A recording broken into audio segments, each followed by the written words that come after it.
Hello all. In this section we will deal with the basics of thermodynamics. We will brush up the different concepts and definitions of thermodynamics. We will go through the various gas laws and the gas constant. Also we will look through the different laws of thermodynamics that governs the various thermodynamic processes. We will also go through some thermodynamic or gas cycles and the aerodynamic gas cycle definitions or derivations. So what is thermodynamics? So this is a combination of two words, the thermo and the dynamics. Here the thermo refers to the heat or the heat energy, and dynamics meaning the change or the movement of heat energy.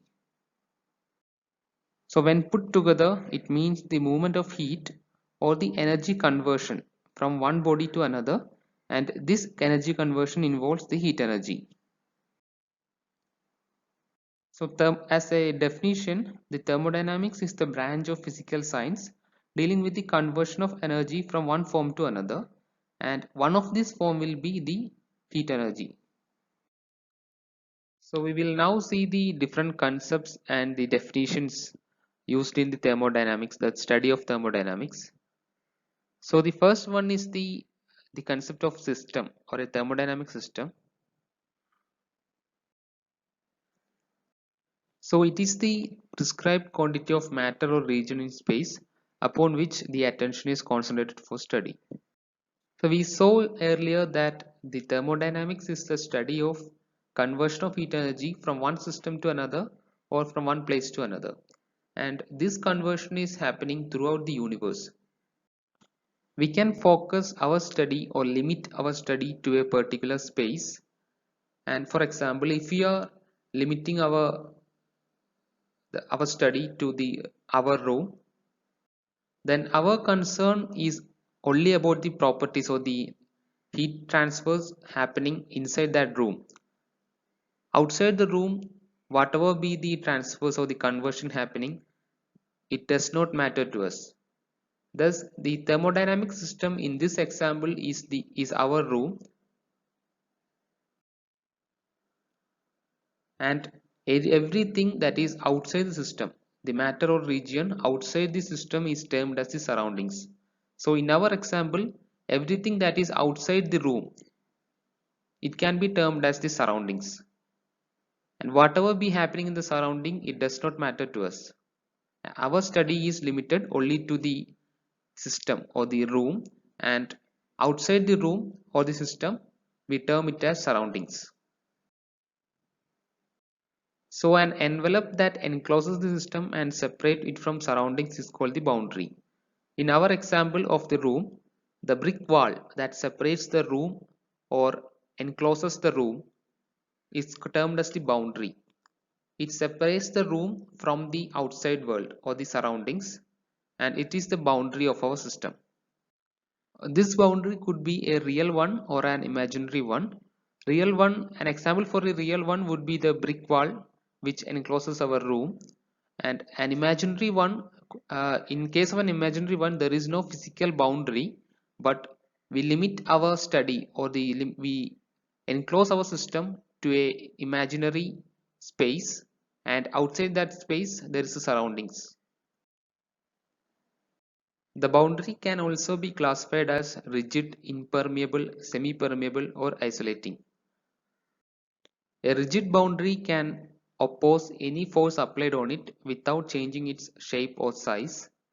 An impermeable boundary will not allow any sort of matter to pass through it.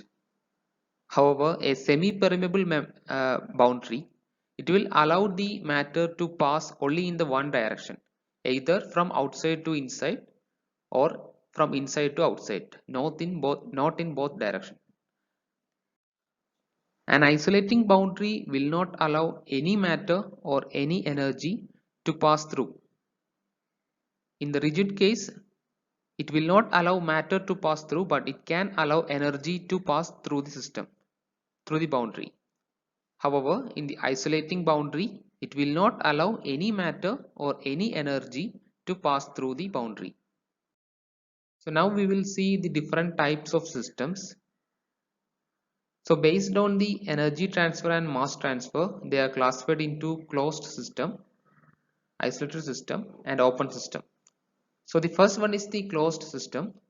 Here it only supports the energy transfer or the permits the energy transfer, and the mass will not be allowed to transfer into the system or from the system. For example, consider a cold water, let's say at 5 degrees Celsius, which is kept in a sealed container or a closed bottle at room temperature. Now we can see that the temperature of the water will be increasing. However, the amount of the water or the quantity or the mass of water inside the bottle will not be changing. It will be remaining the same. So this is an example for a closed system where it only permits the energy transfer and not the mass transfer. So the second one is an open system, and it permits the heat and mass transfer with their surroundings. So an example is a glass of cold water kept at the room temperature. So if we keep that glass of cold water in the room temperature, we know that after some time the temperature will be increasing, which means that there is energy transfer, and also some of the water vapor in the atmosphere, it will liquefy and can enter the glass. If we observe the glass, we can see that the particles or the liquid from the water vapor will liquefy from the atmosphere and can be found on the walls of the glass container. Thus, an open system supports both the heat transfer as well as the mass transfer. And finally, the isolated system. So this one is, as the name suggests, is completely isolated from the surroundings. It does not support either the matter transfer or the energy transfer. That is, both the mass transfer as well as the heat transfer is completely blocked. An example is the cold water kept in a sealed thermos flask. So whenever the cold water is kept inside the flask, it does not allow the heat energy to go out, as well as it does not allow the matter or the liquid to go out, which means that both the heat transfer as well as the mass transfer is not allowed. It is completely isolated from the surroundings. So the figure represents the pictorial representation of these three types of systems. The first one is the closed system, where only there is the heat transfer and no mass transfer. The second one is the open system. It supports both the heat transfer as well as the mass transfer. And finally, the isolated system, where there is no heat transfer as well as the mass transfer. State of a system. So it is the condition of physical existence of a system at any instance. So we might, in the daily life, we might ask the friends or relatives, how are you? And they may reply as fine or good. Similarly, in simple terms, the state of a system can be described or defined as how the system is at the current state or the current moment, or it is the condition of the system. And this condition can be described by specifying the thermodynamic coordinates, the properties such as pressure, temperature, volume, density, etc. of the system. Thus, by knowing the values of these mentioned thermodynamic properties or coordinates, we can quantify the state of the system. We can clearly give a numerical value to the pressure, temperature, volume, density, etc. of the system. Thus, we can quantify what will be the state of the system. So when the system changes from one state to another, then the properties, these associated pressure, temperature, volume, any of these physical coordinates will be having a different value. If all the coordinates are having the same values, then both the states will be same condition, or there won't be a two different state. It will be in a single state. Now we will define the property of a system. So it is any quantity that depends on the state of the system and is independent of how the system was arrived at that state. So these are used to define the state of a system, and these are the physical parameters such as the temperature, pressure, volume and density. So since they are the functions of the state only, they are called point functions. which means that they are independent of the path or the manner by which the state was reached. To elaborate this point, so consider a glass of water at 50 degrees Celsius. So the temperature of that system can be reached by heating from 0 degrees Celsius to 50 degrees Celsius, and in the second case by cooling from 100 degrees Celsius to 50 degrees Celsius. So in both the cases, the final temperature is independent of the method by which it was at 50 degrees Celsius was reached. However, the work done on system in both the cases will be different, and hence it is that work done parameter is dependent on the path or the manner by which the 50 degrees Celsius was reached. So the temperature is a property of a system and work done is not the property of a system. The main classification of properties are the extensive and intensive properties. If the value of a property is dependent on the mass of the system, it is called extensive property. The parameters such as volume and energy are the extensive properties. And if the value is independent on the mass of the system, it is intensive property. So if the value is independent on the mass system, then it is called the intensive properties, such as the pressure, temperature, velocity, etc. So in simple terms, we can differentiate between these intensive and extensive property. For that, consider a system having different pressure, temperature, velocity, volume and energy. And if this system is divided into two equal parts, then each part will be having the same intensive property value and different or the half extensive property value. For example, consider a glass of water having a temperature 50 degrees Celsius, volume 1 liter, then pressure 1 atmosphere.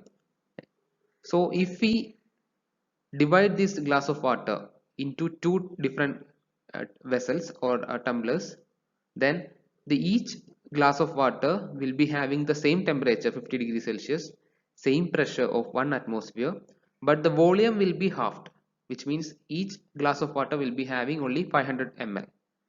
So for the extensive property, the property value, the quantity will be halved, whereas for the intensive property, the value will be remaining the same if we halve the system.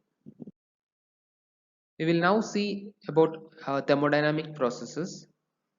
So earlier we saw that whenever there is a change in the thermodynamic property of a system, it undergoes the change in the state, or the state of a thermodynamic system changes whenever there is a change in the property.